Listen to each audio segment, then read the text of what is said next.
Rádio Elétrica orgulhosamente apresenta Sarau Elétrico, com Luiz Augusto Fischer, Diego Grando e Kátia Suman. Canja musical, Carlinhos Carneiro. Realização, Rádio Elétrica Corporation.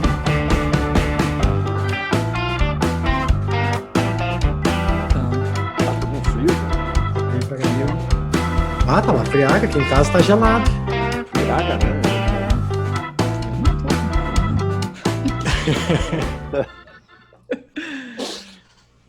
Olá, rádio ouvintes, telespecs, está começando mais um Sarau Elétrico. Hoje, num esquema assim bem caseiro, quer dizer, literalmente caseiro, mas bem modesto, digamos assim, né? Com apenas o trio aqui que costuma participar todas as terças lá no Ocidente. Quanto tempo faz isso, minha gente? Como é que vai aí, professor? Diga lá. Eu também não estou no Ocidente, estou em casa ainda. Que coisa, né? A gente estava acostumado. Tem gente que nos assiste de vez em quando aqui que não sabe, mas nós estamos nessa brincadeira faz quase 21 anos. Não, já faz 21. Mês que vem agora em julho. Faz 21 agora, né? A gente comemorou 20. Nós começamos em junho de 99. Isso. E não, só estou dizendo para quem nunca foi lá e nem sabe, a gente, todas as terças-feiras, ao longo de quase 21 anos, tirando os fevereiros, a gente se encontra ao vivo lá, conversando, lendo e tal.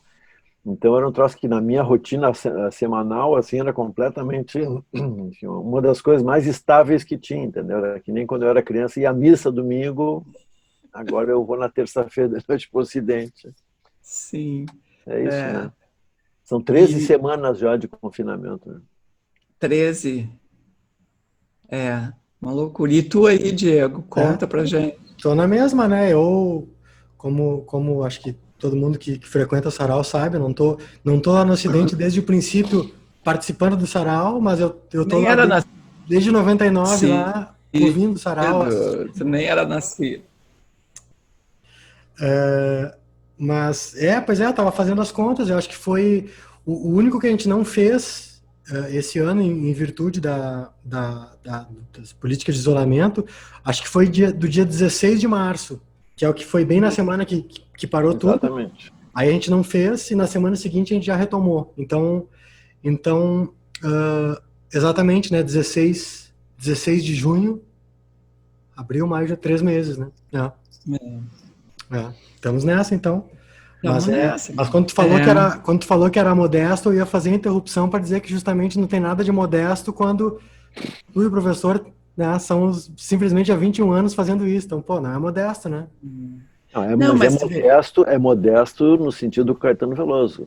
Ah, bom. Sempre muito mesmo. Então eu retiro o que eu disse. Modesto, então. É isso aí, no sentido do Caetano. Não, mas eu fiquei pensando que nesse formato live, digamos assim, não chega a ser bem live, né? A gente prepara antes, mas ele realmente é um material inédito que vai ao ar toda terça-feira. Mas que loucura que a gente está assistindo, né? Porque as pessoas passaram a fazer lives e os artistas... Cara, isso para mim foi uma revelação, assim, eu não tinha noção disso.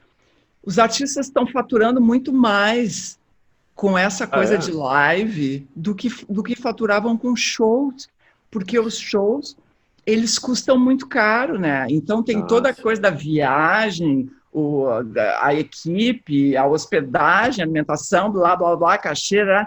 Ali é uma coisa que para os patrocinadores é maravilhoso, porque vai ficar a vida inteira a marca ali grudada, e os caras têm uma audiência de 4 milhões, 5 milhões. Quem é que vai fazer um show para 6 milhões de pessoas? Isso é impossível. E na live, até o Zé das Couve pode fazer uma live com 1 milhão de... É incrível isso, é uma loucura. Quem é que faz um salário? E aí as pessoas... Quem é que faz um salário para 5 milhões de pessoas ao vivo, né?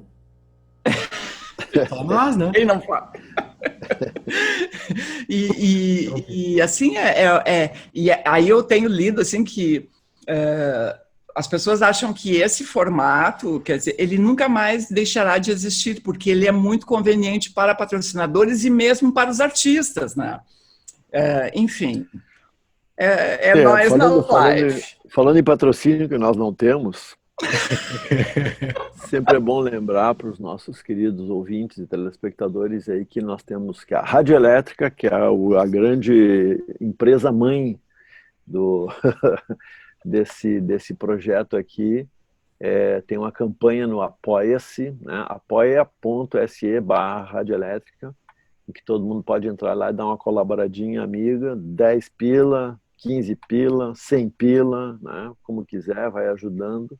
Legal, assim como o Matinal Jornalismo, que está também na sua campanha por assinaturas para continuar existindo, especialmente a revista Parêntese, que é incrível e rola todo final de semana com um time assim de primeiríssima linha, com altos textos, altas reflexões, cabecismos, descontrações. Fotografia. Pode crer. Bom, o tema de hoje é meio genérico, né? A gente não sabe muito bem. Me ocorreu a coisa do tempo, porque a gente está meio descompensada em relação a essa questão, porque mudou, né? Então, eu queria ver o que tu destacou aí, professor, para começar. Pois eu fiquei muito em volta dessa ideia, como é que é a mesma frase? É um dia de cada vez, né? Um dia de cada vez, só por hoje ou um dia de cada vez, quando a gente estava bolando, a gente lembrou ainda dessa campanha dos Alcoólicos Anônimos e tudo, né? Que é uma campanha, não, essa concepção, né? De enfrentar a coisa um dia de cada vez. E eu comentei que eu sou ex-fumante, né? Então eu me lembro, faz tempo que eu parei de fumar, foi em 2001. Mas eu me lembro bem assim como foi difícil parar de fumar, porque era isso, a ideia de que não tem futuro assim é um negócio muito angustiante, né? E o dependente químico, como era o meu caso, tem essa ideia assim, putz, se eu não fumar agora, como assim, entendeu? Nunca mais é uma coisa que escapa da compreensão, né? E por isso que essa ideia de um dia de cada vez é uma ideia tão preciosa, né? Que é isso, tá, depois a gente vê o resto, né? Que é um pouco o que está nos faltando hoje em dia. A gente não tem como... Enfim, é óbvio que eu vou dizer, mas o óbvio, como dizia o Nelson Rodrigues, também é filho de Deus, né? Não tem nada passando, né? A gente, sei lá, eu, por exemplo, gosto muito de ver futebol na TV, o esporte em geral, né? Então eu vou ver, não tem nada passando, não tem nada... Agora até voltaram alguns campeonatos, né, na Europa de futebol. Mas essa ideia assim, entendeu? A nossa vida está toda amarrada na sucessão, né?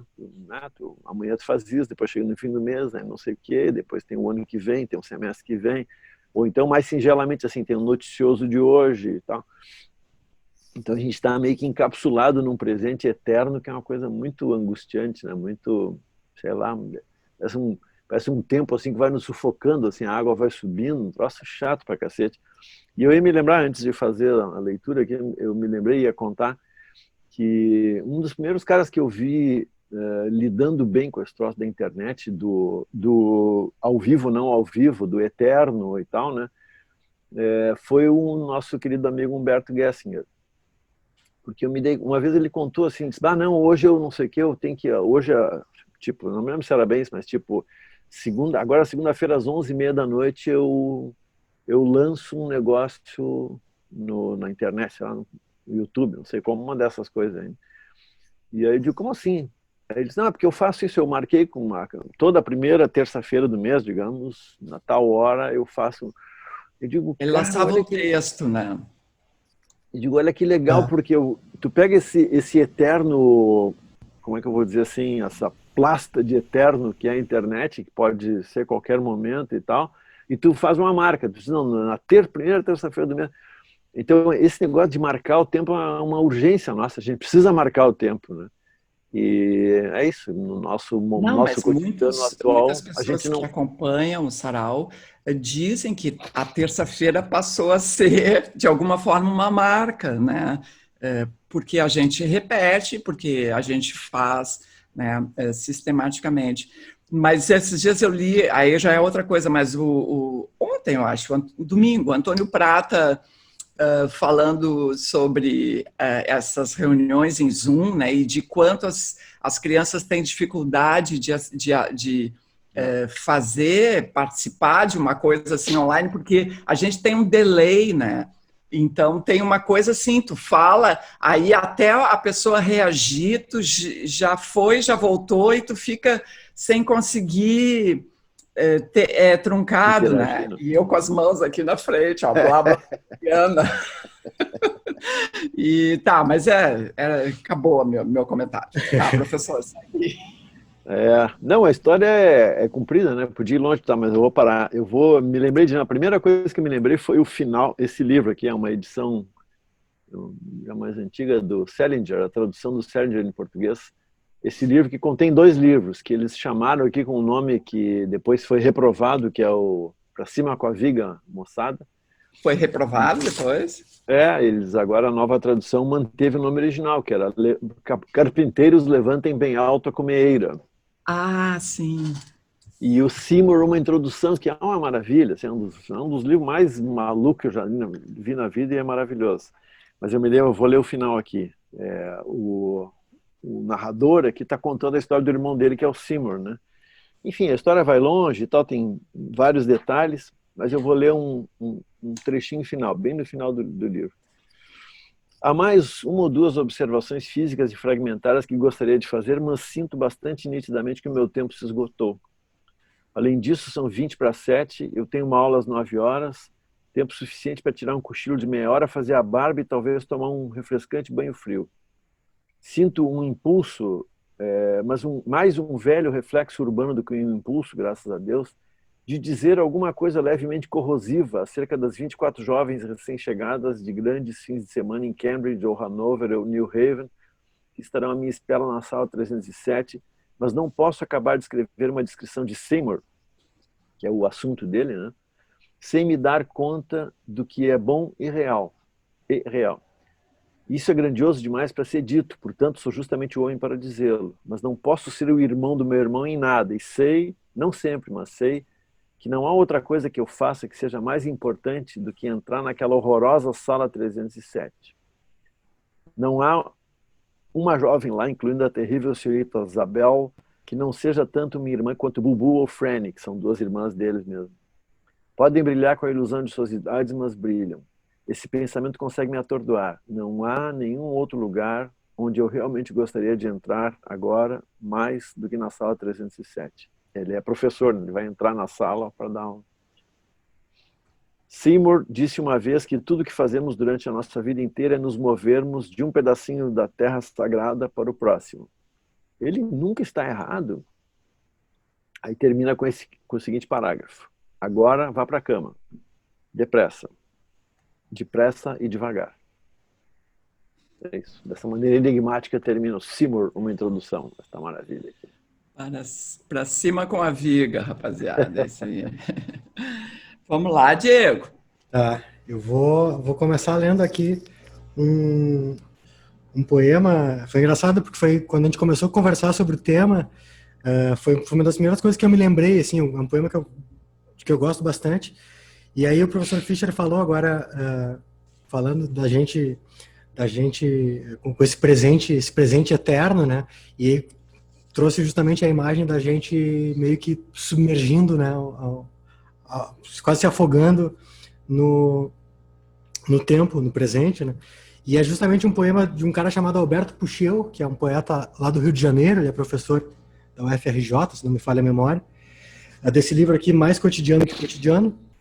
E o título justamente é Preciso Aprender a Ficar Submerso.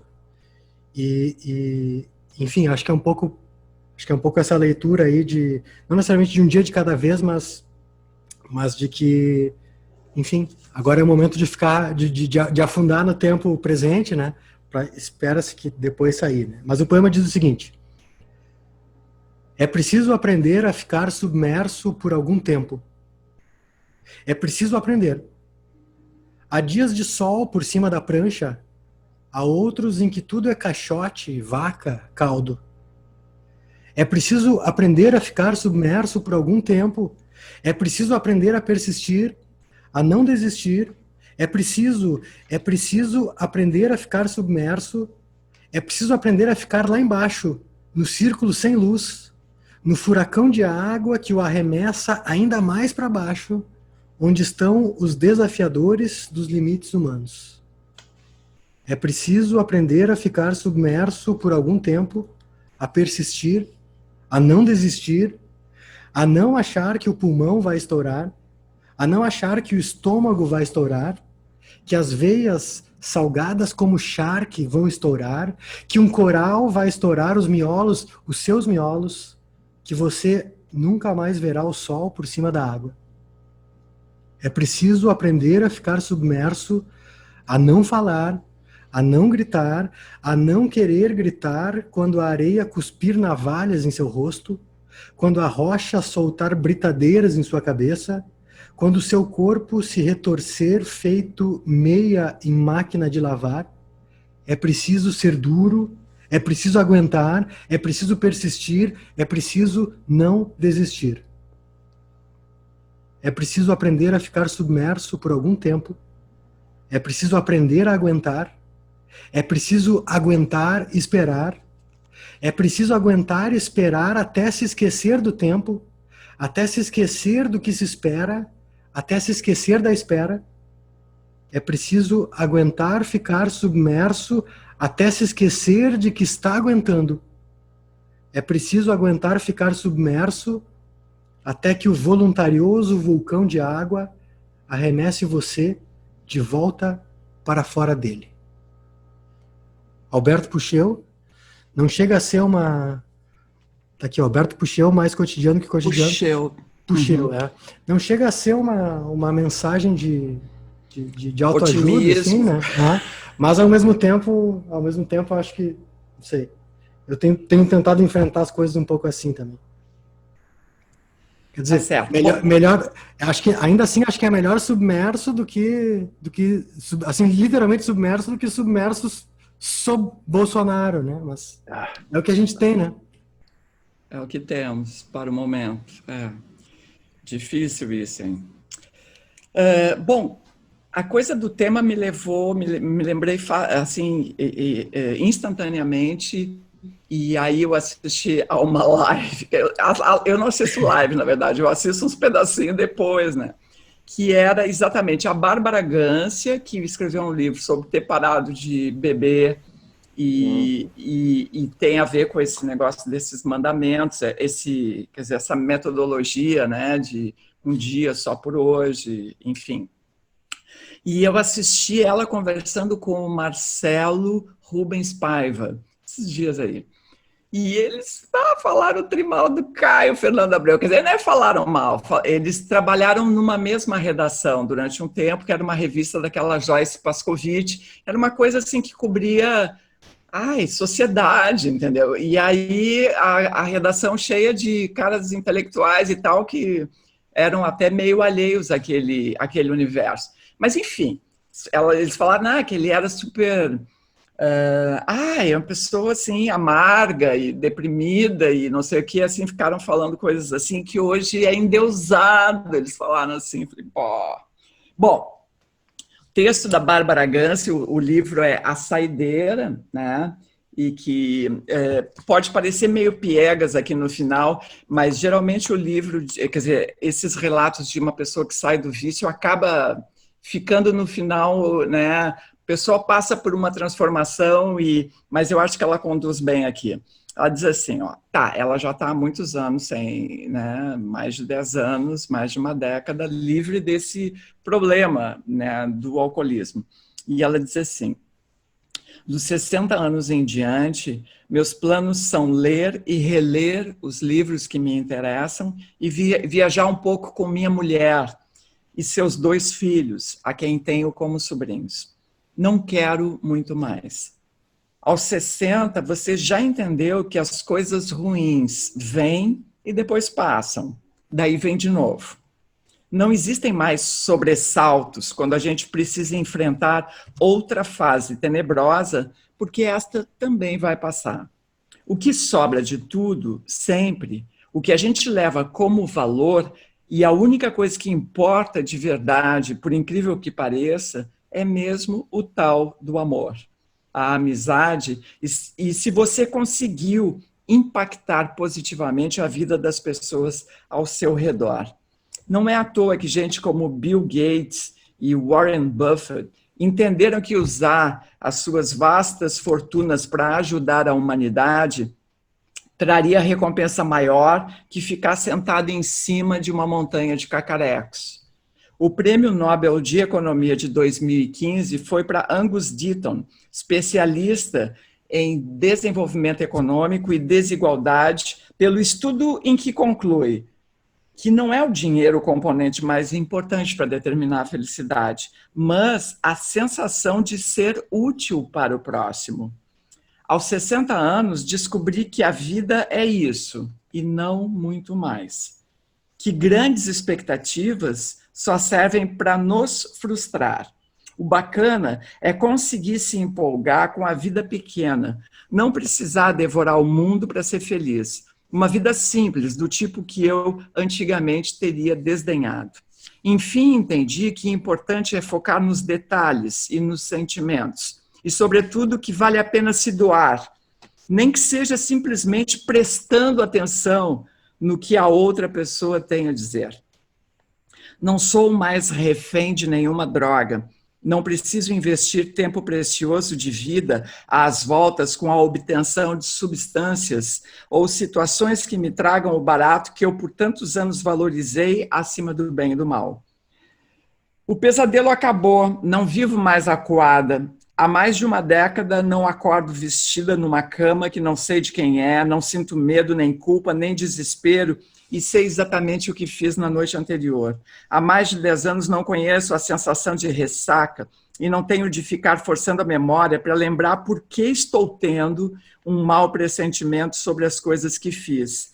Há 4.000 dias acordo sabendo que meu carro está na garagem.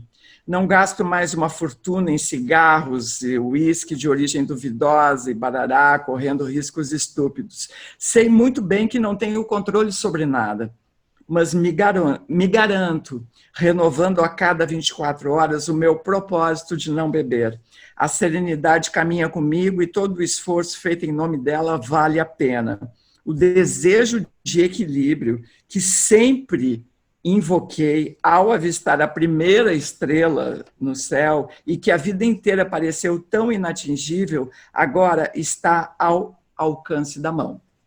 Só por hoje. É isso. E aí, no fim, ela bota aqui os 12 passos dos narcóticos anônimos, né? Que a história é essa do só por hoje. É isso. Professor, vamos lá. Eu me lembrei de uma lenda chinesa ou coisa assim, que eu até usei uma vez, escrevi uma novelinha infantil e usei ela, infantil não, juvenil, que é, sabe aquela história, né, que um imperador chinês tinha um sábio lá que era o conselheiro dele, e aí ele disse, e o sábio disse, olha, é o seguinte, eu vou me aposentar. Aí eu pensei, pô, mano, não faz um troço desse, porque eu vou precisar de ti, sempre preciso de ti, tu sempre me dá conselhos tão bons e tal, eu preciso de ti. Ele disse, não, acabou, passou meu tempo e tal. Enfim, aí não teve como evitar a aposentadoria, daí então o rei, o imperador, disse assim, então faz o seguinte, pelo menos me deixa numa caixa, num lugar reservado assim, o conselho dos conselhos, entendeu? Aquele que, quando eu estiver apavorado, eu possa ler. Aí, no dia seguinte ele levou lá uma caixinha e disse, tá aqui, mas é o seguinte, não é para qualquer problema, entendeu? É só quando a barra pesar mesmo. E não é quando a barra pesar, quando a barra pesar, entendeu? Tem que ser uma coisa... Aí tá, daí, enfim, aí dá para dourar essa lenda bastante, mas é assim, sei lá, dali é um mês, o cara se aposentou, dali um mês, teve uma praga horrível no reino, não sabia o que fazer, o cara disse, pô, quem sabe eu olho lá o conselho do cara. Eu disse, não, acho que esse aqui ainda dá para aguentar. Daí ele fala com os médicos dele e tal, consegue contornar. Dali a meio ano, vem um exército atacando por 2 lados e não sei o que lá, e não tinha como, quem sabe eu olho, não vou esperar ainda. Aí conseguiu dar um jeito lá com os generais dele. Aí teve uma outra, sei lá, um ano depois, que daí era assim, porra, uma doença matou a mulher dele, o filho não sei o quê, o reino, as árvores secaram, enfim, o horror dos horrores. Né? E aí o cara disse, porra, eu vou olhar aquele conselho. Aí ele abriu, e sempre ele vinha pensando, disse, não, o cara me avisou que era só o pior, né? Aí quando ele chegou, né, ele abriu lá e a frase do sábio era a seguinte, também isso vai passar. É horrível e por outro lado é verdade, né? É bem assim mesmo. Qualquer um que já enfrentou barra, enfim. Eu sempre me lembro, né? Eu perdi um irmão que eu tinha, né, já faz 13 anos, mais novo que eu. Quando ele estava doente e morrendo, assim, eu imaginava qualquer coisa, não imaginava como é que ia ser suportar a ausência dele e de tudo que ele significava, enfim, para nossa família toda, né? Aí isso vai te arrastando e tal, mas tem uma hora que tem que ir vivendo uma dor de cada vez. Tá, falei coisa demais. Ó. Vou ler um trechinho, um texto bem curtinho, um pequeno conto, sei lá se é um conto do Borges, do Jorge Luiz Borges, de um livro dele chamado El Hacedor, O Fazedor, de 1960. É um conto, eu acho lindo, singelo, assim, que tem o nome de uma mulher, Délia Helena San Marco. Daí ele diz assim, é como se fosse, mais parece um bilhete até que ele manda, um bilhete póstumo que ele manda. Ele diz assim, nós nos despedimos em uma das esquinas do bairro 11. Da outra calçada virei para ver. Tu tinhas virado o corpo e me deste adeus com a mão. É só isso. Se separou assim, deu um tchau. Aí ele comenta, um rio de veículos e de gente corria entre nós. Eram às 5 horas de uma tarde qualquer. Como eu ia saber que aquele rio era o triste Aqueronte, o insuportável, o insuperável. Depois não nos vimos e um ano depois tu tinhas morrido. E agora eu busco essa memória e a olho e penso que era falsa e que por trás da despedida estava a infinita separação. De noite saí depois de comer e reli para compreender essas coisas o último ensinamento que Platão põe na boca de seu mestre. Li que a alma pode fugir quando morre a carne. E agora não sei se a verdade está na terrível interpretação posterior ou na despedida inocente. Porque se não morrem as almas, está muito bem que em suas despedidas não haja ênfase. Dizer adeus é negar a separação. O Borges com seus paradoxos, né? Dizer adeus é negar a separação. Quer dizer, hoje fazemos de conta que nos separamos, mas nos veremos amanhã. Os homens inventaram a Deus porque se sabem de algum modo imortais, mesmo que se julguem contingentes e efêmeros. Délia, alguma vez reataremos, junto aqui Rio, esse diálogo incerto e nos perguntaremos se alguma vez, numa cidade que se perdia na planura, fomos, de fato, Borges e Délia. É isso. Como é que é o nome do conto? Délia Helena San Marco. Ah, tá, é a que tu falou. Délia Helena San Marco. E o livro é El Hacedor, tem tradução em português. Eu não tenho aqui essa tradução, eu fiz. Tanto que eu botei tu, que na tradução brasileira ninguém usa tu, né? Eles usam só você, mas eu sou bairrista. Então tá, vamos lá, Diego. Eu vou ler aqui. Eu vou ler um poema do José Luiz Peixoto, que é um escritor português. Eu descobri esse poema, enfim, não faz muito tempo, justamente vendo uma live. Ele estava conversando com o Reginaldo Pujol Filho lá por uma série de eventos, uma série de lives que estão rolando, promovidas pelo Instituto de Cultura da PUC.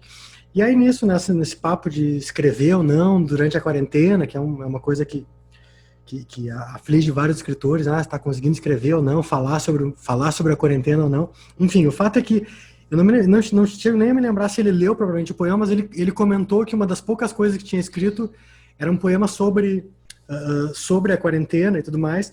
E aí eu fui atrás do poema e eu achei super bonito, assim. Ele tem ele consegue fazer uma coisa que é uma espécie de perspectiva de futuro, perspectiva de olhar do futuro em relação a esse presente agora.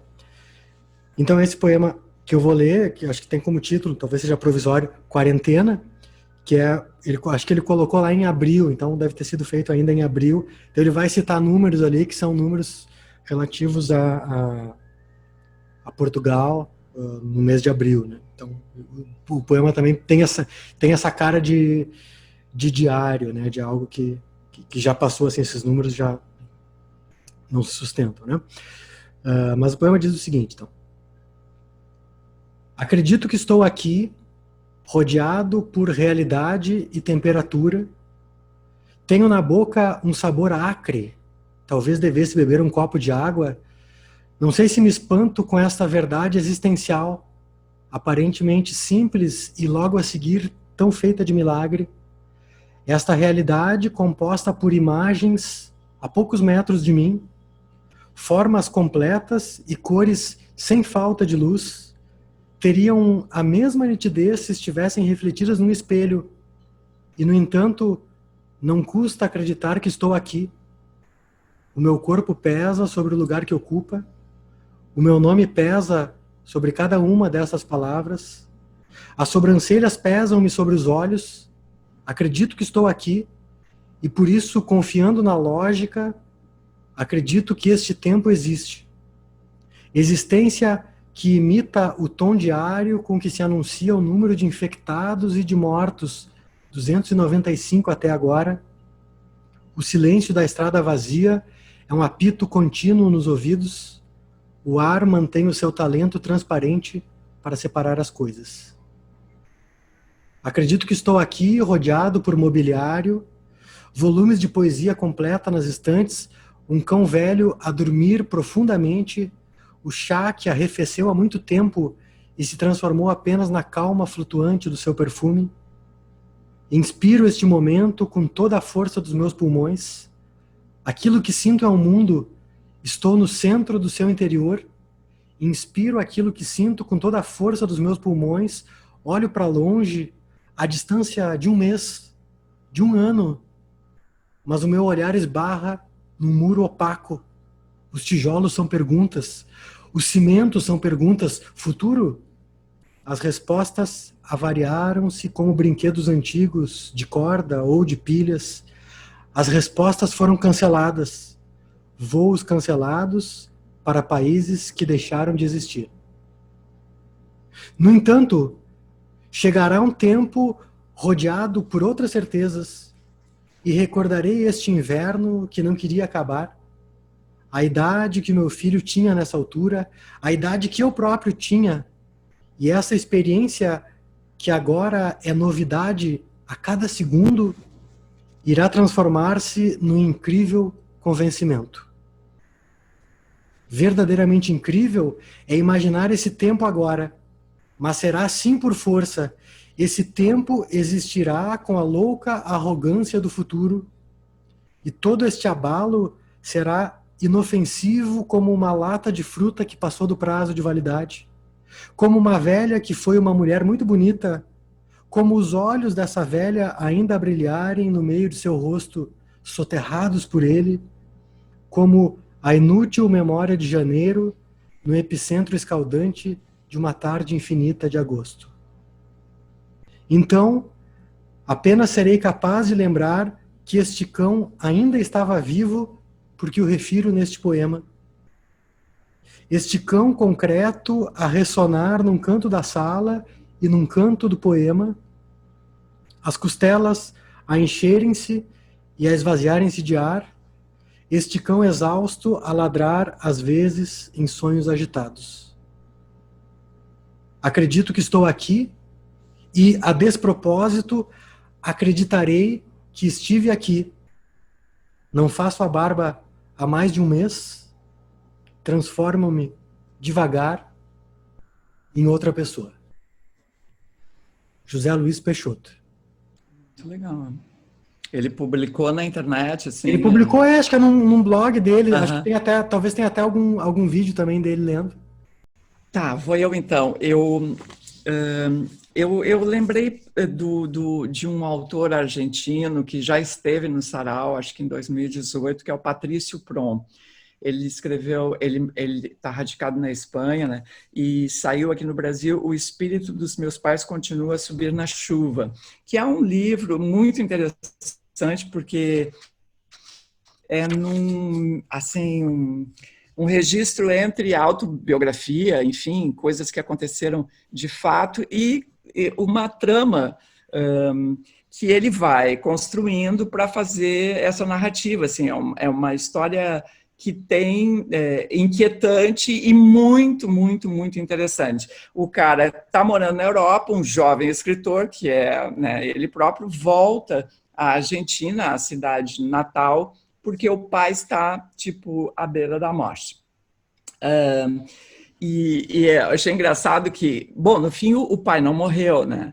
Ele ficou bom, o pai, ele descobre muito da vida do pai e da família durante essa permanência na cidade. O pai é hospitalizado e ele começa a mexer nas memórias e na biblioteca do pai. Eu não sei se vocês lembram, mas que ele falou que o pai dele não gostou, né, que contestava a versão dele e escreveu um artigo, e revisava assim, a versão dele. E ele publicou num blog a resposta do pai, que queria, então, corrigir certos erros, né, que o filho tinha. Ele contou no sarau que era tudo verdade, mas ele trocou alguns nomes para não se incomodar, né? Uma coisa assim, não foi? Mas aqui pessoas, né? No final do livro ele escreveu assim, embora os fatos narrados neste livro sejam essencialmente verdadeiros, alguns deles são produtos das necessidades do texto ficcional, cujas regras são diferentes das regras de gêneros como testemunho e autobiografia. Nesse sentido, gostaria de mencionar aqui o que disse uma vez o escritor espanhol Antônio Munhoz Molina, como lembrete e advertência. Aspas. Uma gota de ficção mancha tudo de ficção. Fecha aspas. Eu acho interessante essa ideia. Tá. E aí, ele fala, então, que o pai sempre teve péssima memória, né? Desde que eles eram pequenos, os irmãos, ele inclusive. E que, inclusive, o pai dele dizia que ele ia herdar isso, porque isso estava no sangue. E ele começa a ter problemas de memória, que ele atribui a outros fatores, o próprio narrador, autor, que é o Prom. Então, meu pai sempre teve péssima memória. Ele dizia que sua memória era como um coador e previa que a minha também seria assim, porque dizia ele, memória está no sangue. Meu pai conseguia se lembrar de coisas que tinham acontecido décadas atrás, mas ao mesmo tempo era capaz de esquecer tudo o que tinha feito no dia anterior. A sua vida provavelmente foi uma corrida de obstáculos. Por causa disso e de dezenas de outras coisas que aconteciam com ele e que às vezes faziam a gente rir e às vezes não. Quer dizer, ele descobre nessa viagem aos documentos do pai, à biblioteca do pai, a vida pregressa que nunca foi de fato mencionado pela família, que o pai era militante anti-ditadura, né? O pai e a mãe tiveram uma vida na clandestinidade, e, enfim, tá. Mas aí, sigo no texto aqui.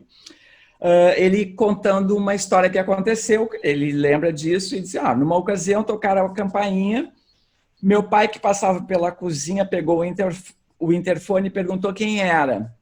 Somos testemunhas de Jeová, disseram. Testemunhas de quem? Perguntou meu pai. De Jeová, responderam. E o que vocês querem? Perguntou meu pai. Viemos trazer a palavra de Deus, disseram. De quem? Eu adoro isso. De quem? Meu pai perguntou de novo. Quem é? Somos testemunhas de Jeová, disseram. Testemunhas de quem? Perguntou meu pai. De Jeová, responderam. E o que vocês querem? Perguntou de novo meu pai. Viemos trazer a palavra de Deus, disseram. De quem? Perguntou meu pai. A palavra de Deus, responderam. Não. Essa já me trouxeram na semana passada, disse meu pai. E desligou sem sequer olhar para mim, que estava ao seu lado e o olhava perplexo. Adoro essa história. Muito bom. Esse é o Patrício Prom. O espírito dos meus pais continua a subir na chuva. Tem uma história que o meu amigo, uma resposta que o meu amigo Paulo Coimbra Guedes dava de piada, que era assim, alguém falava de Deus perto dele, ele dizia assim, Deus, Deus, não consigo ligar o nome da pessoa.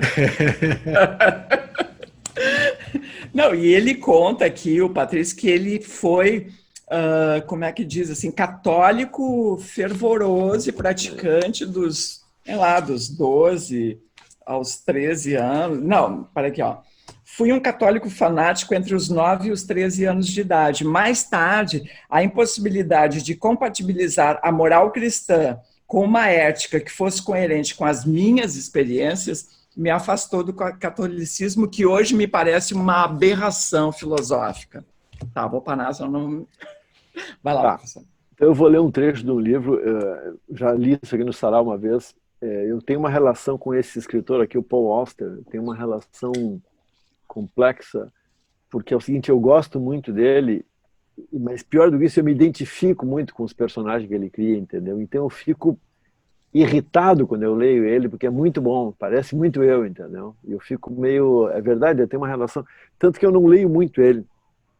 Aqui em casa a gente tem, sei lá, todos os livros dele que saíram aqui e outros que não saíram, porque a minha mulher lê todos eles e tal. Ela diz, pô, tu tem que ler aquele aí, não sei o quê. Eu digo, eu não quero ler, não quero porque eu vou ficar... Não sei o que me dá uma coisa, entendeu? E esse livro é desse que me dá uma coisa, eu já reli ele, se chama Desvarios no Brooklyn. Ele começa assim, primeira frase. Eu procurava um lugar sossegado para morrer. Pô. Um dia alguém me recomendou o Brooklyn, blá, blá, blá, blá, blá. Ele tinha morado lá quando era menino, já fazia 50 anos que ele tinha saído, ele vai lá e aluga um AP lá para viver no Brooklyn para morrer, porque ele tinha uma doença e tal. E ele vai contar uma história daquelas do pôster, assim, que é mirabolante, faz 1000 voltas, entra personagem, sai personagem. E, bom, aí lá adiante, bem na véspera do fim, tem o penúltimo capítulo, diz assim, não morri. No fim das contas, não tive nem mesmo um ataque do coração. Um esôfago inflamado foi a causa de minha agonia, mas ninguém sabia disso na hora e pelo resto da noite e boa parte do dia seguinte eu estava certo de que minha vida terminara. Então, é que ele volta para o hospital, mas por um outro motivo que passa, né? E aí ele se dá conta, ele fica num quarto durante, sei lá, alguns dias, e ele vê que é um quarto, enfim, compartilhado, né? Então tem um outro cara sempre com ele, e ele percebe que aquele cara, ele conversa com um cara que está do lado dele, mas o cara, no dia seguinte, o cara vai embora. Ou ele está dormindo e quando ele vê, o cara já saiu, entrou outro e tal, né? É isso. É aquela coisa que quando a gente está convalescendo, a gente sente, ele diz uma frase assim, nada parecia real a não ser meu próprio corpo. Né? É isso, quando o cara está convalescendo, tu sente tudo, assim, todos os detalhes do corpo adquirem assim, uma importância absurda, né? Sei lá, voltar a tomar banho parece uma conquista sensacional, né? Bom, e aí ele está nessa, e aí ocorre a ele um negócio. Ele diz assim, ele fica pensando sobre os caras que entraram, que saíram, um que ele sabe que morreu, o outro que ficou bom, mas ele nunca mais vai ter contato com aquelas pessoas, né? Ele sabia o nome, por um momento eles foram íntimos, né? Compartilhando o quarto. Daí ele diz assim, até enxergar perfeitamente por onde eu havia enveredado, já havia compreendido que topara com a ideia mais importante da minha vida, com uma ideia grande o suficiente para me manter ocupado durante cada hora de cada dia do resto da minha existência. E a ideia dele era a seguinte, era fazer uma empresa que agenciaria relatos de vida de pessoas, quaisquer pessoas. Era para escrever a biografia de gente comum. O polaco tá que tá, hein? Enfim, a ideia dele era assim, qualquer pessoa merece ter a sua vida contada. Então ele ia dar um jeito de fazer disso o sentido da sua vida. Aí termina esse capítulo, aí vem o último capítulo do livro, que eu vou ler em parte. Ele começa dizendo assim, os resultados do exame de sangue chegaram um pouco depois da meia-noite. Era tarde demais para me dar em alta, por isso fiquei até a manhã seguinte, planejando febrilmente a estrutura de minha nova empresa, enquanto observava o exausto Javier Rodrigues cochilar no leito ao lado. Aí ficou pensando no nome da empresa e tal, não sei o quê. E então eles me deram alta.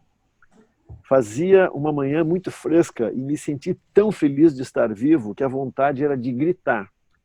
Lá no alto, o céu estava azul, azul, azul de brigadeiro. Se eu andasse rápido, ainda conseguiria pegar Joyce em casa na rua Carroll, uma mulher lá. Nós nos sentaríamos na cozinha e tomaríamos uma xícara de café, vendo as crianças correrem em volta feito esquilos, enquanto as mães as aprontavam para a escola. Depois eu acompanharia a Joyce até o metrô, poria meus braços em volta dela e lhe daria um beijo até logo. Tudo ele está imaginando, né? Um dia lindo, eu estou bem, a O saúde vivo. voltou, respirando. Né? Escuta agora, escuta o final e vê a data. Eram 8 horas quando saí. 8 horas da manhã do dia 11 de setembro de 2001. Caramba! Faltavam apenas 46 minutos para o primeiro avião entrar na torre norte do World Trade Center. 2 horas depois, não mais que isso, a fumaça de 3.000 corpos incinerados alcançaria o Brooklyn e se despejaria sobre nós numa nuvem branca de cinzas e morte. Mas, por enquanto, eram apenas 8 horas da manhã, né? E caminhando por aquela avenida, debaixo daquele céu imaculadamente azul, eu me sentia feliz, meu amigo. Tão feliz quanto qualquer mortal que já tenha vivido. Bah. E assim, porra, vai escrever isso aí na casa do cacete, rapaz. Que grande ideia. Ele faz o cara ficar maravilhosamente bom 2 horas antes de uma tragédia horrível. Mas, enfim, para ficar no nosso assunto é isso, né? A contingência das coisas, né? Tudo tá bom e não tá bom, vai saber, né? É isso, esse cara me faz mal, Paul Auster. Tá, Diego, vai lá. Eu vou ler foi originalmente uma postagem que acho que até ela deu início, ali que ele lançou a ideia para o que está acontecendo agora lá na Parente, né? Vou ler uma postagem do Rafael Escobar, que está escrevendo um folhetim chamado Jonas Pasteleiro. Jonas Pasteleiro. Na Parêntese. E, bom, o folhetim já é um pouco isso, né? Um dia de cada vez, um capítulo por dia, um capítulo por semana, né? Mas aqui é um outro texto que vinha acompanhado de uma foto. Então, o título era Tô igual ao Balzac. Aí vinha uma foto do Rafael fazendo uma pose de Balzac, assim. De uma foto. Muito parecido, né? Pior que era muito parecido. Tem que botar aí depois no ar. O cabelo penteadinho pro lado, assim, a mão no peito. E foi meio naquela época que o professor Fischer também andou fazendo uma porção de montagens, de reprodução de obras, né? Foi um momento de sucesso aí da carreira virtual. Muito foda. Eu não vi isso. Pô, tá perdendo, cara. Pô, tá no Facebook. Tinha várias, né? Professor de modelo. Foi ideia da gente. Eu vi a reprodução de quadros, claro. Eu tava com filtro de café na cabeça ainda. Um negócio profissional. Então, o texto do Rafael... Vou botar aqui também.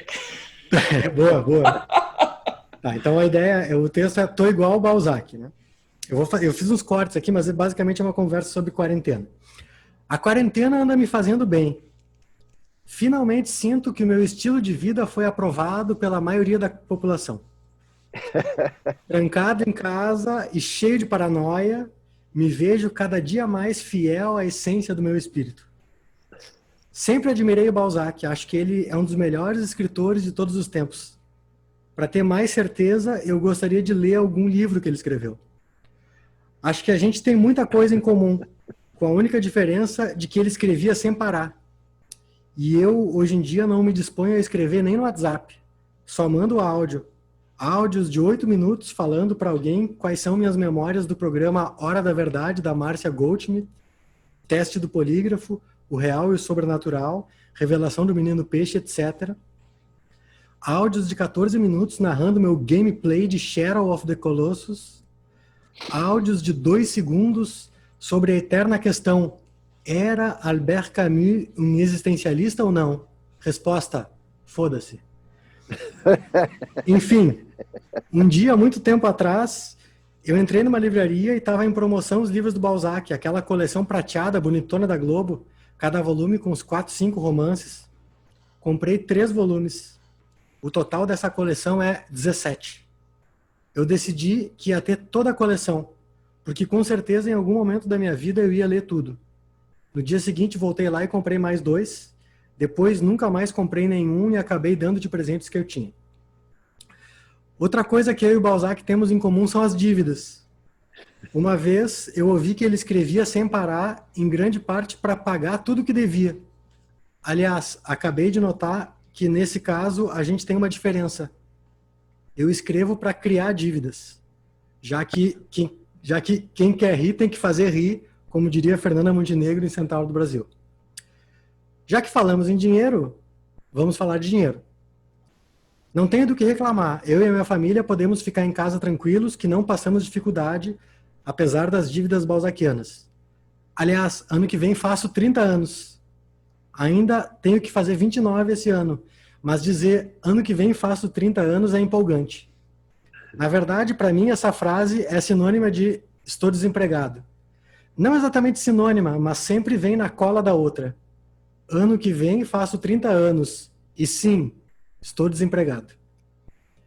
É isso o que eu sou hoje em dia.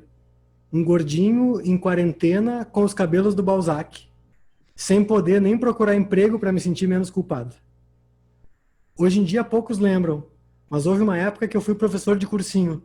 Durante 6 anos eu dei aula em uma dezena de cursinhos diferentes. Era uma época em que eu sentia que eu fazia diferença, sabe? Coisa boa, ajudar a formar o conhecimento das pessoas. Lindo.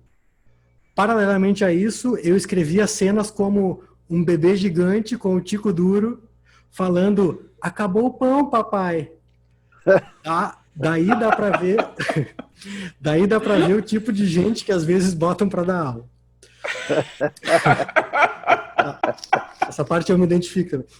Antes de começar essa quarentena, eu vinha trabalhando, fazendo entrega para Uber Eats.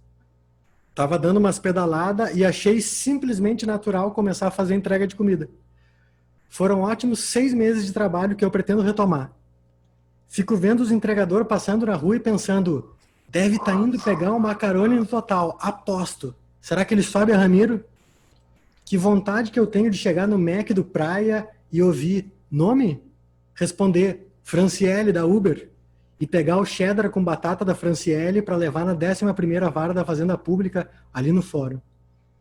Andar bastante de bicicleta e ganhar um troco interessante até que foi bem bom para mim. Consegui fumar menos e deu para ver nitidamente o benefício da atividade física na minha vida.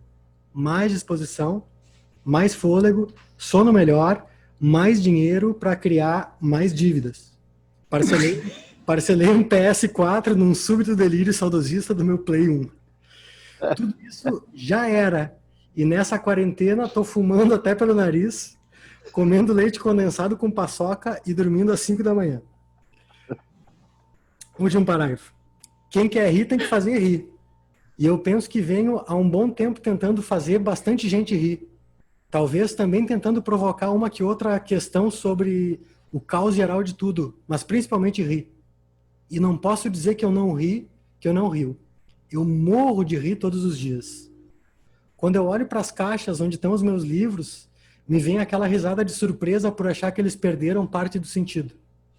Tá tudo louco demais, até para mim, que sempre desejei viver num delírio esdrúxulo sem sentido. Eu sinceramente achava que o fato de o mundo parecer cada vez mais louco era porque eu estava cada vez mais sóbrio, mas não acredito mais nisso. Agora, parece que realmente tem uma inteligência por trás de tudo, planejando cada novo passo bizarro em direção à destruição completa de todas as coisas. Não estou falando da pandemia, obviamente, mas dos governos e do que está acontecendo na mente de muitas pessoas. Esses dias eu e a Gi vimos uma cena marcante. Um querido colega, entregador, passando de bicicleta lá embaixo, gritando fora PT, enquanto acontecia um panelaço. Fazia tempo que eu não via nada tão emblemático. Fiquei muito pensativo sobre o que estava passando na cabeça desse cara. Pedalando, provavelmente há horas, para ganhar 5, 6 reais por entrega, em abril de 2020, em pleno governo Bolsonaro, ouvindo um panelaço contra o Bolsonaro, ele me grita, fora PT. Tudo tem uma explicação, é claro, mas as atuais explicações possíveis sobre os mais variados assuntos me parecem tão difíceis que eu tenho preferido pensar, meu cabelo tá igual ao do Balzac, e dedicar algumas horas para refletir sobre essa questão. Esse é o Rafael Escobar. Sempre tem coisas maravilhosas e está publicando, como eu falei antes ali, cada semana um capítulo do Jonas Paceleiro lá na parêntese do professor Fisch. É muito bacana, muito, muito divertido, muito bom. Bom, eu vou ler um texto aqui do Gerbasi, que está com umas ideias, né? Tá reciclando lá o seu lixo Isso e é legal tal. de falar, né? Posso Fala falar? então aí, professor. Não, o Gerbasi inventou uma coisa, um endereço que é URL do Lixo do Gerbasi.com.br. Gerbasi, né? É, Não é? não, é URL. O que é URL O URL é o em termos... endereço. Sim, mas o que quer dizer URL, senhora? É que ele empregou essa sigla para dizer que é a unidade de reciclagem de lixo do Gerbasi. Ah, tá. Eu não sei o que quer dizer a sigla, na verdade, Eu achei mas muito legal porque isso, ele pegou textos que ele escreve desde a adolescência e botou que tudo lá. estavam na gaveta, né? Não só textos, mas imagens e Uniform gravações. Research Locator é o que Isso aí. significa URL. URL. Então, então é o URL do Gerbasi, o título, né? E ele botou então ali, as pessoas podem pegar para recriar uma coisa meio, né, meio free, assim. Esse livro ele lançou, acho que há um ano, dois, em 2018, no final, Anarquia é Utopia, faça uma todo dia. E eu perdi o texto que estava marcado, porque o polaco... Aqui, ó. Não tá. Agora eu vou ter que achar aqui, deve estar dobradinho. Tá aqui. O ano era 1978. O Brasil era presidido pelo general Geisel. Só falta a gente dizer, a gente era feliz e não sabia. Não, mas a gente não era. Era um horror, como está sendo agora também. A abertura era lenta, segura e gradual, mas ninguém estava seguro quanto ao futuro da democracia, como hoje, né? Contra minha vontade, eu era um soldado raso na companhia de comando da 3ª Região Militar, ao lado dos demais recrutas, recebia a instrução, um conjunto de ensinamentos que nos habilitariam a servir a pátria de forma adequada. Naquela tarde, o sargento Guacelli discorria sobre o movimento comunista internacional e explicava que o mundo estava ameaçado por uma ideologia exótica que não media esforços para subjugar todas as nações, exterminando a liberdade e instalando em seu lugar a ditadura do proletariado. Nesse instante, não sei porquê, um coágulo cerebral, uma manifestação do caos, um irresistível instinto suicida, levantei o braço e pedi licença para falar. O sargento permitiu e eu disse: na Itália, o Partido Comunista existe há muitos anos e participa das eleições. Ou seja, lá os comunistas têm vida política legal num contexto democrático. Senti 60 pares de olhos pousados sobre mim. Eles não precisavam falar nada para que eu entendesse. Tinha cavado minha sepultura. O sargento disse: soldado, vou te responder, mas só no fim da aula. Pronto, eu estava ferrado. Imaginei meu destino, um interrogatório minucioso, alguns dias na prisão, quem sabe um acidente durante um exercício de tiro. Ao final da instrução, o Guacelli levou-me para um canto, olhou bem dentro dos meus olhos e disse: isso que tu falou é verdade. Eu não estou acostumado com soldados que estão na universidade. Vou te pedir, não fala mais essas coisas. Dispensado. Eles falam, dispensado. Bati continência e voei para o alojamento, onde fui recebido como um Lázaro, um ressuscitado. Cumpri o restante do meu serviço militar sem enfrentar qualquer consequência da minha manifestação. Passados 38 anos do incidente, é incrível constatar que hoje muitos civis não conseguem conviver com quem pensa diferente deles. Ao contrário dos pequenos Hitlers que se multiplicam por aí, o sargento Guacelli, um homem simples, um militar em pleno sistema ditatorial, tinha a noção exata do que significa a palavra tolerância. Em tempo, nunca fui e nunca serei comunista. Meu coração é anarquista. Mas isso eu não contei para o sargento. Vocês dois não serviram, né? Nunca vi vocês falando sobre isso. Não. Eu posso contar. Eu tenho uma história de exército chata que quando eu eu estava na faculdade também com o Gerbasi, assim, né? E aí eu fui me inscrever, fui fazer as provas lá no CPUR, que é para, enfim, para onde vão os que já terminaram o segundo grau, né?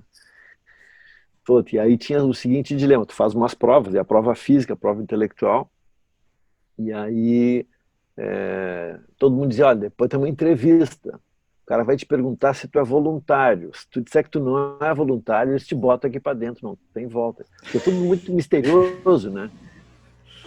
Ninguém sabe, tem um monte de boato, é um saco, uma coisa sem nenhuma transparência, assim, é uma merda. Aí eu digo, pô, eu estava no segundo ano da faculdade, não tinha nenhum cabimento, eu servi, e bom, era ditadura militar, não queria nem ouvir falar de milico, não gosto de coisa de militar, enfim, estou fora, não gosto disso. Aí fui entrevistado lá pro cara, me saí bem, eu fazia geologia na época, eu estudava um monte de matemática e física, fiz uma prova lá, ganhei um monte de ponto e tal, a prova escrita, né? Aí cheguei lá, o cara me disse, no capitão, ele disse assim, o senhor fez uma prova muito boa, eu quero saber o seguinte, isso e aquilo, perguntou assim, e agora a última pergunta, o senhor é voluntário? Aí eu digo, eu vou dizer a verdade para ele, né? Ele disse, olha, não, eu não sou voluntário, eu quero continuar estudando e tal, imagina, né? Estou no segundo ano da faculdade e tal. Daí ele me disse, olha, eu vou botar aqui que tu não é voluntário, mas corre o risco de ser mandado para a tropa, como o Gerbasi foi, né? Para um quartel comum. Aí eu digo, aí ele disse que se tu disser que tu é voluntário, tu vai ficar porque foi boa a tua colocação. Então. Quer dizer, tá ferrado de qualquer jeito. Aí eu digo, vou pelo menos arriscar, né? Porque, enfim, o CPUR era melhor porque ganhava um dinheirinho e tudo, né? Saía oficial da reserva. Né? Aí fui. Aí eu fui ali na Luiz Afonso, sabe um quartelzinho que tem ali? Um quartelzinho assim, que é um muro, só que tem aquele que tá escrito Civis Pacem Parabellum. Aham. Aí cheguei ali, entrei na fila e tal, daí tinha uns camaradas lá na minha frente, tudo muito aleatório, assim, né? Aí o cara na minha frente, tinha um sujeito lá, acho que era um sargento, assim, um cara também não era um oficial, o cara perguntou pro cara da frente, onde é que tu mora? O cara disse, Medianeira, cara, pum, carimbou, está dispensado. Chegou pra mim, onde é que tu mora? Eu digo, moro no bairro São João, pum, te apresenta amanhã de manhã no 8º Belódio. Caralho! Pô, porra, porque ele não falou Medianeira. Se tu tivesse Medianeira, tu tá me mentindo, vai preso. E aí... Aí o resultado foi o seguinte, eu fui pro 8º Batalhão Logístico, que fica aqui perto de onde eu moro hoje em dia. Aí cheguei lá, mas aí desde o primeiro dia ficou claro que eu não ia servir, tinha um grupo lá que não ia servir. Mas nós ficamos 2 semanas lá dentro, 2 semanas, sabe fazendo o quê? Trabalhando. Assim, capinando, pintando, reparando a cerca. Eu lavei o opalão, se chama do opalão, o carro, aquele Opala. Lavei o Opala do... O opalão do sargentão. Outro dia passei cera num dormitório e tal. É isso, a minha experiência foi essa. Depois eu fui dispensado e... Bom. Raspei a cabeça, porque naquela época era muito ruim, né, também. Que tu era cabeludo, né? Cabeludão. Maior marra, né? E tu, Diego, como é que tu te livrou disso? Assim, bom, eu não fui muito Falou longe. A palavra mágica. Não, eu não fui muito além dos exames médicos, assim, né? Quando viram minha complexão física, já foi meio que suficiente. Assim. Eu fui um dia lá no centro, lá, e aí rolava uma primeira parte que preenchia umas coisas e tudo mais, e depois começava... Primeiro os caras olham, fazem meio que um exame médico, um exame odontológico e tudo mais, e aí depois acho que vai para uns testes de força, aquele que tem que puxar uns negócios. Aí, quando foi pro teste de força, já me tiraram da fila, assim. Então, tu pode passar aqui e tudo mais. Eu pensei, eu acho que tô livre, mas por um momento eu pensei, é os que vão servir, né? E aí depois eu fui já me mandaram direto pro dia que eu teria que jurar a bandeira. E aí foi a ocasião que eu tive, assim, de ter um pouco a experiência que eu acho que pode ser aquelas de algum nível de abuso de autoridade, assim, que a pessoa fica ali gritando no teu ouvido, meio que querendo fazer uma piada, tem que ficar quieto, assim. Não posso dizer que tenha sido algo muito agressivo, mas nem que tenha sido algo muito simpático, assim. Mas foi relativamente curta a minha carreira militar. Eu também já estava na faculdade e tudo mais, e Mas também acho que já... Não, enfim, mas assim, tem vários caras da geração do... Não, da geração do Gervásio, assim, do professor, enfim, que é um pouco a minha também. Tipo, o Vander Wilsner, o ator, o Antônio Carlos Falcão, todos eles serviram e acham que foi bom, assim, num certo sentido, né? Não tem uma experiência, digamos, traumática, assim. O Vander é um cara que falava, não, foi legal dentro, quer dizer, não sei em que sentido pode ser legal, mas depende de como a pessoa... o que ela leva daquilo, né? É isso que faz a diferença. Mas, enfim. Entra pro exército, sai punk, né?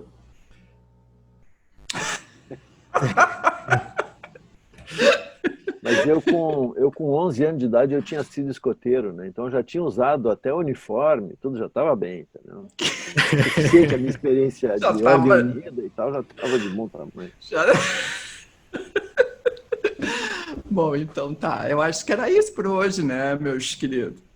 A gente vai se despedindo, então, e é isso. Uma canja do existencialista Carlinhos Carneiro, é isso? Totalmente existência. Não sei se o Carlinhos serviu, mas acho que não, né? Que ele já é de uma outra geração, acho que vou conversar com ele sobre isso.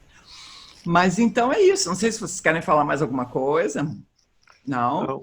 Desejo felicidades a todos que merecem. Aqui, vou mostrar aqui o Polaco, dar um close no Polaco, que hoje estava bem calminho, né? Mais ou menos. Né? Calma aí. Então... peraí, tá aqui, ó. Polaco aí, Polaco. Agora ele faz o blazer, entendeu? Faz a egípcia. Totalmente egípcia. Então era isso, a gente fica por aqui. Na sequência tem o existencialista Carlinhos Carneiro e semana que vem estaremos de volta para mais uma live para milhões. Antes que eu esqueça, toca o sininho. Agora me disseram que tem que fazer o joinha também. Faz o joinha, eu não sei o que isso muda, mas... Eu estou fazendo aqui. O joinha. Tá.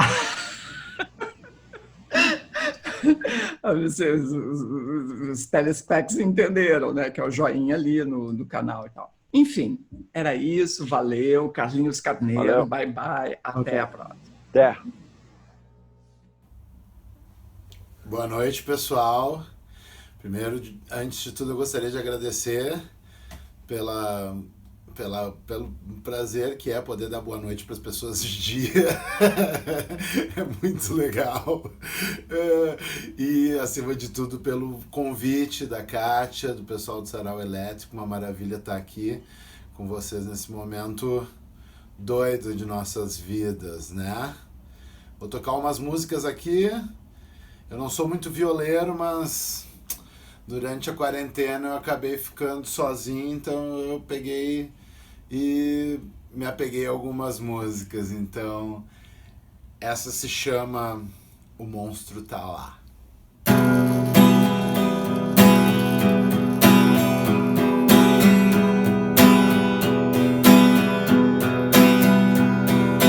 Toda vez que eu me frustro ou alguma coisa dá errado, eu sei. O monstro tá lá. Toda vez que algo não sai exatamente como eu queria, eu sei. O monstro tá lá. O monstro tá lá. O monstro tá lá. Eu sei que ele é charmoso e hoje quer dançar. O monstro tá lá. O monstro tá lá. Eu sei que ele é charmoso e hoje quer dançar. Toda vez que encontro os meus amigos, a euforia toma conta, eu sei.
Toda vez que eu erro a nota na viola, outra vez eu sei,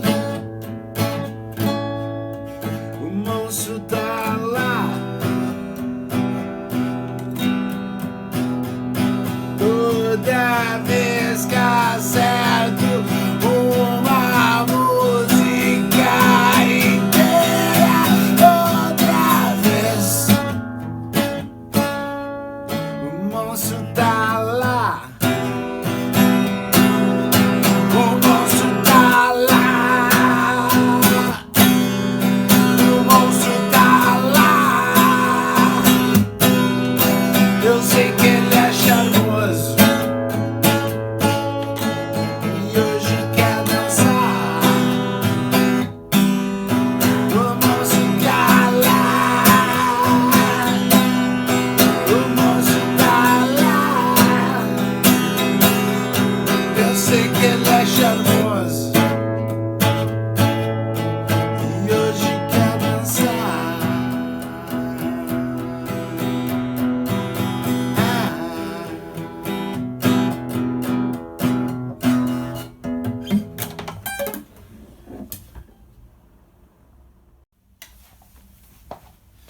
E aí, pessoal, para essa música eu resolvi pegar meu tecladinho. Também não sou tecladista, né? Mas essa é uma música que eu compus no teclado. Se chama Pop Básico. Tá no disco Mini Mundo do Atahualpa e os Punks.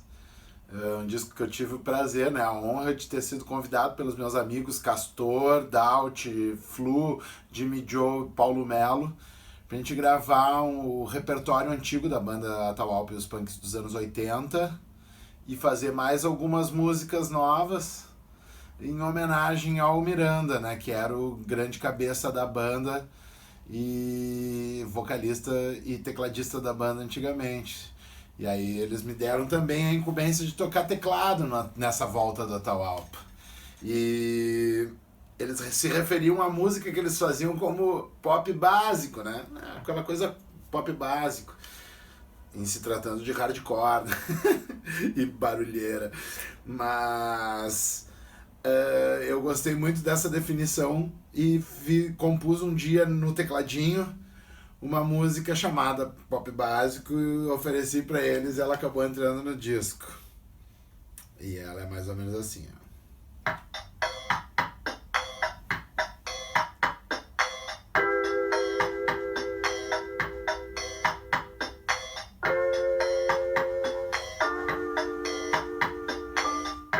Eu te amo, tu me ama, a gente é burro. Eu te amo, tu me ama, a gente é burro. Eu te amo, tu me ama, a gente é burro. Eu te amo, tu me ama, a gente é burro. A gente é burro. Pa, pa, pa, pa, pa, pa, burro. Pa, pa, pa, pa, pa, pa, a gente é burro. Pa, pa, pa, pa, pa, pa, pa, burro. Pa, pa, pa, pa, pa, pa, pa. Deus, farmácia, propriedade, a gente é burro. Cocaína, romantismo, a gente é burro. Futebol, refrigerante, a gente é burro.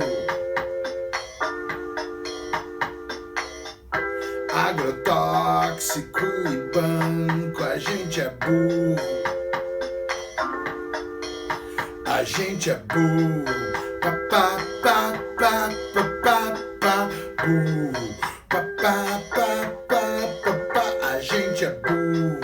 Pa, pa, pa, pa, pa, pa, a gente é burro.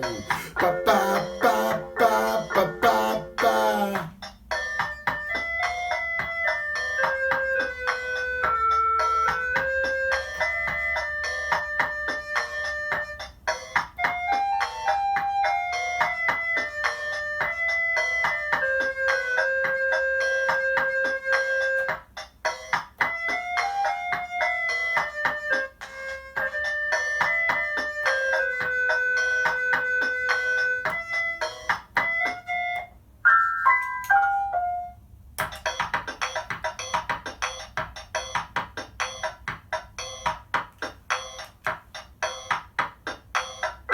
Tu me ama, eu te amo, a gente é burro. Tu me ama, eu te amo, a gente é burro. Tu me ama, eu te amo, a gente é burro. Tu me ama, eu te amo, a gente é burro. A gente é burro. Pa, pa, pa, pa, pa, pa, burro. Pa, pa, pa, pa, pa, pa, a gente é burro. Pa, pa, pa, pa, pa, pa, pa, burro. Pa, pa, pa, pa, pa, pa, pa.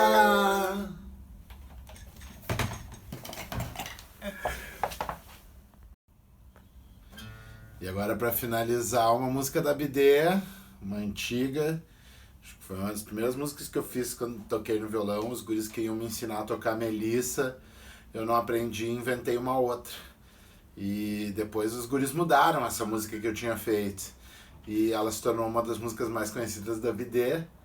Mas eu vou tocar do jeito que eu tocava, que é assim.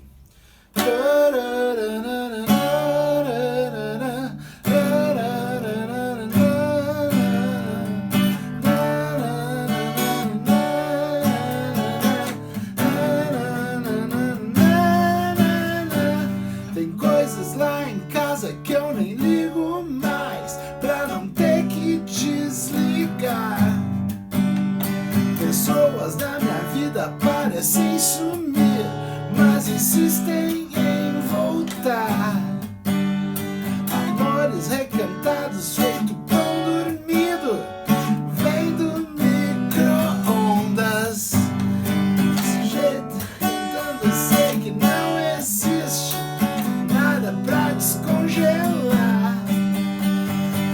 Flores que você traz pra me dar. Não preciso disso pra lembrar. Lembro cada beijo que eu te dei. Eu lembro cada beijo que eu te dei. Só pra lembrar, só pra lembrar, só pra lembrar mais um.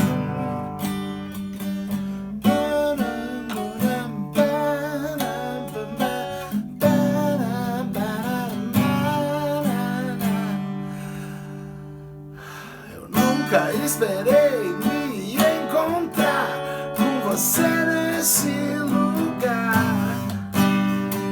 O que você tem feito? Como vão seus pais? Vamos sair para jantar. O que eu tô dizendo? Eu não acredito. Olha o micro-ondas. Desse jeito recantando, eu sei que não existe nada pra descongelar. Flores que você traz pra me dar. Não preciso disso pra lembrar. Eu lembro cada beijo que eu te dei. Eu lembro cada beijo que eu te dei.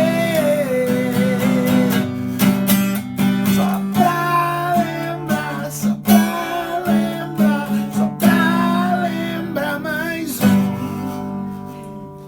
Oh, oh, oh, oh,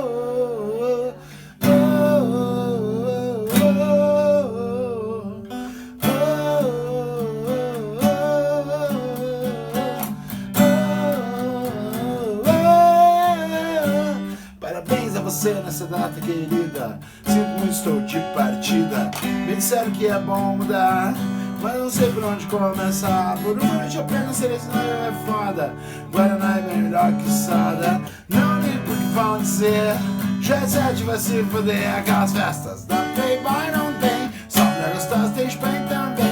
O que você está fazendo em casa? Tem roupa em pó pra fora, todo mundo sempre está onde todo mundo vai, todo mundo dá palpite, todo mundo quer convite, toda vez que você traz pra me dar.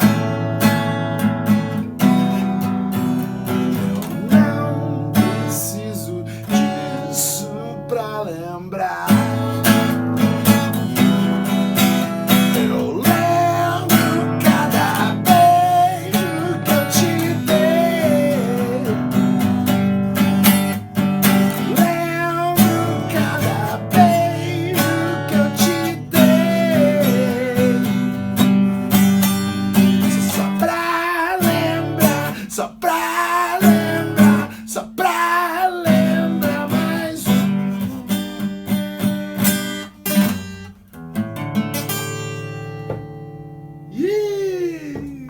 Obrigado, Kátia. Beijo, Diego.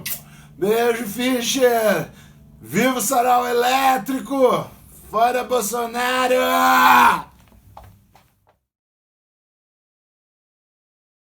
Tem coisas lá em casa que eu nem ligo mais, pra não ter que desligar. Pessoas da minha vida parecem sumir, mas insistem em voltar.